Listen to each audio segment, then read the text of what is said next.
예, 오늘커의 당잠사입니다. 당신이 잠든 사이 전해진 소식들 확인해 보시죠. 오늘 오전에 서울권에서는 강제 기상했다는 소식이 많이 전해집니다. 이 이슈 먼저 보겠습니다. 많은 분들은 아마 놀라셨을 것 같은데요. 북한 탄도미사일 발사 관련 해프닝이 좀 있었습니다.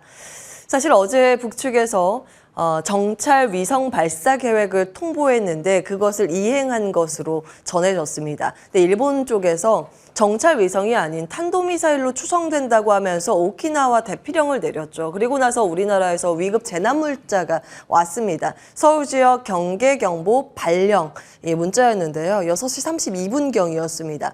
그리고 나서 얼마 되지 않아서 이제 한 9분 뒤네요. 서울시 발령 경계경보는 오발령이라고 하면서 바로 발령 해제가 됐고요.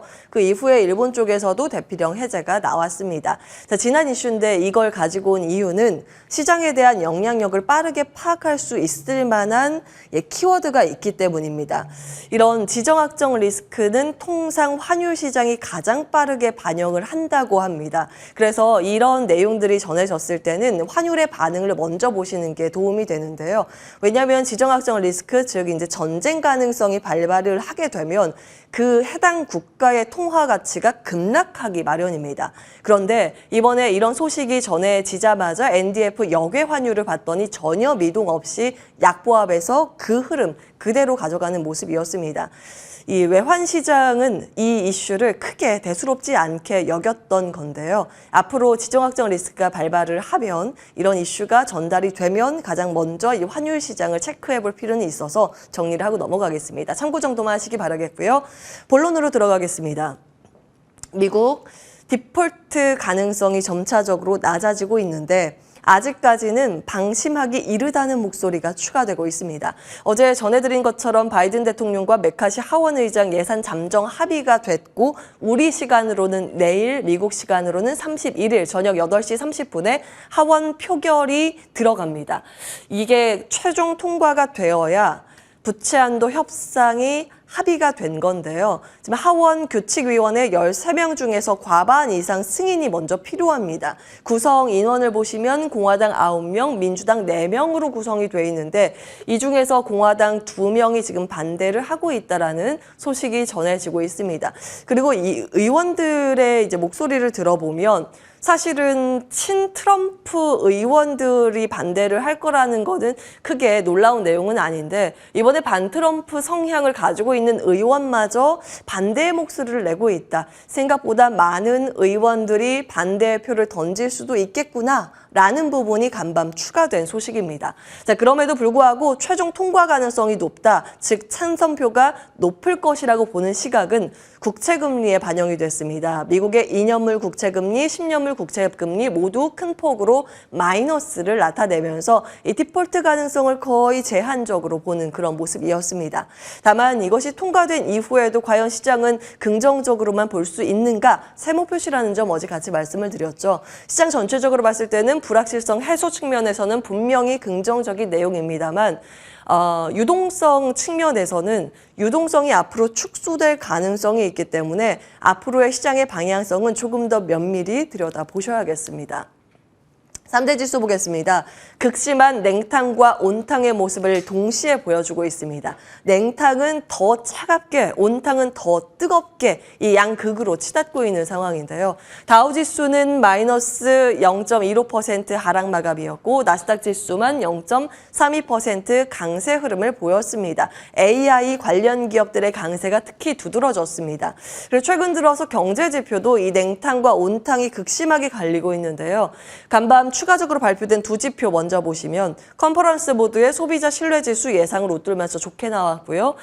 주택가격지수 3월 데이터도 예상보다 좋게 나왔습니다. 그런데 지난주에 이제 정리해드렸던 5월 제조업 PMI는 위축을 나타내는 이 중심선 아래로 지금 내려가 있는 상황입니다. 즉 제조업 심리는 위축되고 있는데 고용이 탄탄해서인지 소비자 심리는 여전히 굉장히 강하고 주택가격 지수는 주택시장이 좋지 않을 거라고 하는데 여전히 꺾이지 않는 그런 모습이 나오고 있습니다. 이것도 한 방향을 가리키지 않고 있기 때문에 판단하기가 쉽지 않은 상황이고요. 종목별 반응도 그렇습니다. 극심한 쏠림 현상 속에서 간 종목은 계속 달리죠. 엔비디아 장중이지만 1조 달러 클럽에 가입, 노크를 하기도 했습니다. 물론 종가상으로는 탈환을 하지는 못했지만 음봉 전환이 됐지만 이 엔비디아가 의미하는 바는 전 세계적으로 1조 달러 시총이 되는 기업은 얼마 되지 않습니다.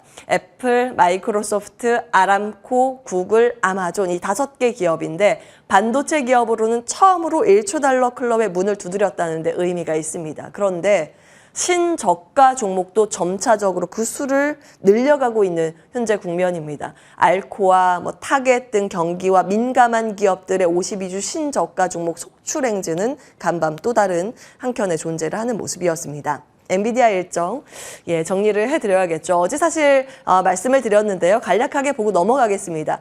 대만에서 AI 컨퍼런스 개최를 했습니다. 키노트 발표가 있었는데요. 새로운 슈퍼컴퓨터 AI 모델 발표가 있었고 당연히 성능 좋아지고 메모리도 더 커졌다라는 내용입니다. 이 비싼 제품인데 앞으로 구글 클라우드나 메타나 마이크로소프트가 사용을 할 가능성이 높다라는 보도가 좀 잇따르고 있고요. 특히 이제 키노트 행사에서 젠슨 왕 CEO가 한 발언 중에서 우리가 좀 살펴볼 만한 기회 요인은 이 부분입니다.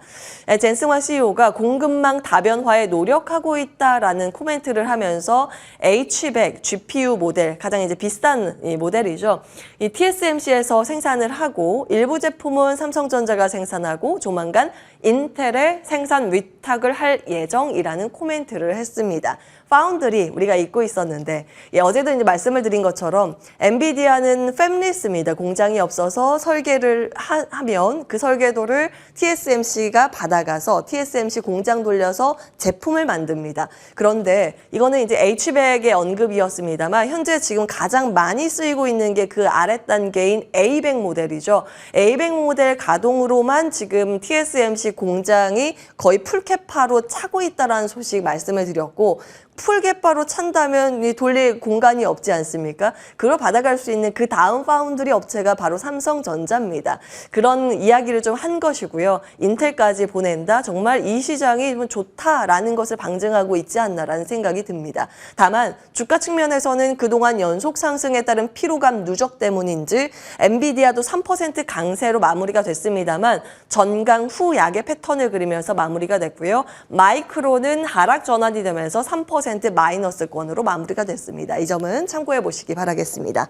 자, 국내 투자의 아이디어 점검을 해보겠습니다. 어제 양 지수 모두 나란히 1%대의 강세 흐름을 보였습니다. 특히 외국인들이 원래 코스피만 줄기차게, 특히 삼성전자와 SK 하이닉스만 줄기차게 러브콜을 보냈었는데요. 어제 특징적인 흐름은 반도체 소부장도 같이 사면서 코스닥 시장 외국인 순매수가 1,000억 원 이상 유입됐다라는 점입니다. 상승 업종 당연히 반도체, 엔비디아 호재 지속되는 모습이었고요. 그 다음으로는 로봇, 삼성전자의 보행 보조 로봇 특허 추가 출원 소식으로 인해서 주목을 받았습니다. 앞으로 이제 산업부 쪽에서 관련 정책 발표가 있게 된다면 다시 한번 주가 반응이 있을지 여부도 하나의 관전 포인트가 될 수 있겠습니다. OLED 관련 디스플레이 수주 소식이 들려오면서 주가 강한 상승세를 종목별로 시연하는 모습이었고요. 원격 의료는 태화성 움직임입니다. 따로 이제 체크는 해드리지 않을 거고요. 52주 신고가 종목 보겠습니다. 대형주 중에서는 LG전자가 새롭게 이름을 올렸습니다. 어제 불을 뿜는 모습이었죠. 외국인의 러브콜이 잇따라 들어오는 모습이었고요. 우리 개장 전에 리포트 돋보기를 통해서 전장 사업부에 대해서 미리 좀 체크를 받아봤습니다. JYP 엔터가 다시 한번 급등하면서 52주 신고가 종목에 다시 이름을 올리는 모습이었는데요. 추가된 이슈는 이 정도입니다. 수급 이슈가 있는데 KB증권에서 이렇게 레포트를 냈습니다. 8월 MSCI 편입 가능성이 있다라는 점. 만약에 편입을 하게 되면 하이브에 이어서 두 번째 엔터 기업이 될 수 있습니다. 자, 이제 반도체 기업 52주 신고가 종목들 쭉 가장 많다라는 걸 확인해 보실 수 있고요. 2차 전지 검사 장비 수주 소식으로 인해서 V1텍 어제 강세 흐름을 보이면서 신고가 등극을 했습니다. 디스플레이 쪽, IT 쪽에 신고가 종목이 굉장히 많다라는 걸 한눈에 확인해 보실 수 있고요. 일부 AI, 테마, 방산, 그리고 게임주 있었습니다. 하나하나 반도체와 디스플레이를 좀 볼까 합니다. AI 수혜주 여러분 너무나 잘 알고 계시다시피 GPU의 대명사 엔비디아입니다. 엔비디아의 최대 수혜주는 엔비디아다라는 말이 나올 정도로 이제 널리 알려져 있는 상황인데요. 그리고 나서 아시아 지역의 AI 수혜주는 무엇일까에 대한 고민 많은 분들 하고 계실 겁니다. 뱅크 오브 아메리카에서는 서버 반도체와 기판, PCB도 주목을 할 필요가 있다라고 커버리지 게시를 했습니다. 그리고 대신증권에서 이 PCB 이유 있는 순환매가 나타나고 있고 주가 상승이 앞으로 순차적으로 다른 쪽으로 확산해서 나타날 가능성이 있다라는 레포트를 냈습니다. 그 점을 중점적으로 볼 텐데요. 물론 지금 기판 쪽, PCB 쪽 좋지는 않습니다. 1분기 실적 부진했고 2분기도 부진할 예정. 그러나 여기서부터 바닥 다지고 3분기부터는 턴할 가능성이 있다라는 보고서가 나오고 있습니다. 주가라는 건 선행 사이클을 그리기 때문에 이 밸류에이션 반영하기 전보다 전방 산업의 변화가 있을 이 시점부터 반영이 될 것이라는 관측입니다.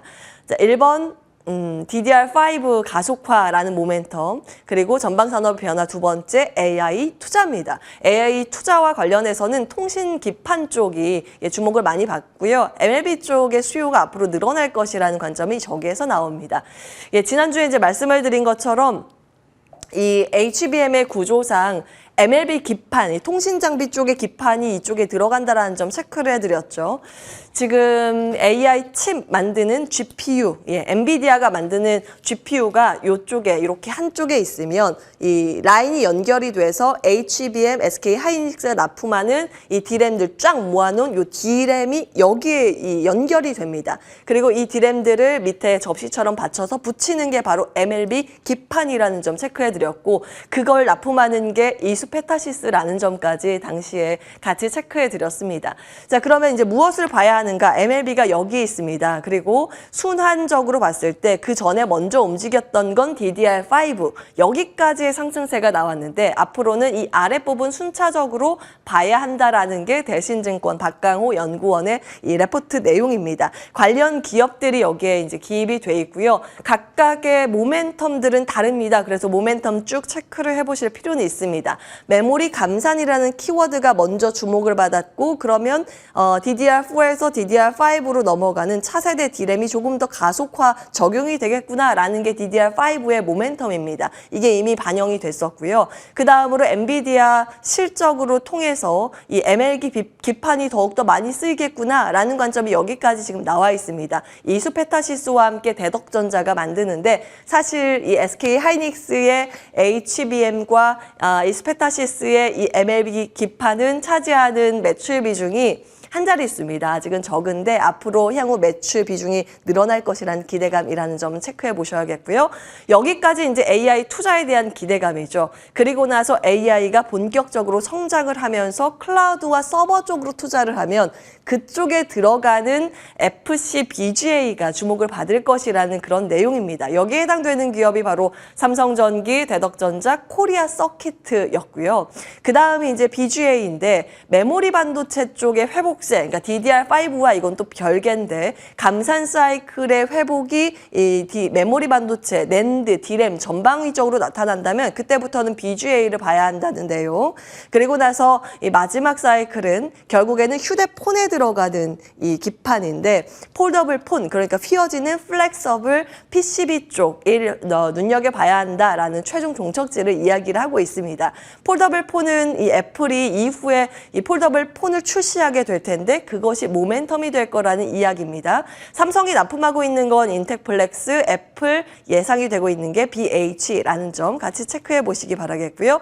DDR5 서버용 이 침투율은 아직까지는 얼마 안 되죠. 2022년 말 기준으로는 1%인데 올해 말 정도가 되면 26%, 내년 상반기가 되면 35%로 늘어날 것이라는 것. 특히 1%에서 26%로 확 늘어날 때 이 구간이 이제 투자의 관점에서 적기라는 의견입니다. 디스플레이 넘어가겠습니다. 어제 장마치고 시간을 거래해서 디스플레이 관련주의 독주가 나왔습니다. 관련 테마주들이 일제히 기립상승을 했는데요. 종목과 이 상승률 한번 체크를 해보시기 바라겠고요. 어제 당잠사에서 이 부분을 체크해 드렸습니다. 대만 디스플레이 제조사 대표적인 기업인데 여기에서 긴급 주문 확대 사인이 나오면서 재고에 대해서 양호한 신호가 포착되기 시작했다라는 점 체크해 드렸습니다. 이 회복 사이클을 이미 이 기업들은 준비를 해 나가고 있는 것인지 삼성 디스플레이 쪽에 들어가는 이제 투자 발표 소식 주목을 받은 이후에 어제 하루 동안만 장비 공급 계약 체결 소식이 4곳에서 나왔습니다. 바로 FNS테크, 힘스, 장중에 상한가 직행한 종목이고요. KC텍과 필옵틱스였습니다. 매출 대비 규모 꼭 체크를 해보시기 바라겠고요. 계약 종료 시점이 중요합니다. 어느 정도의 기간까지 계약이 이루어지는지 대부분 한 1년 계약 단위입니다. 같이 한번 보시기 바라겠고요.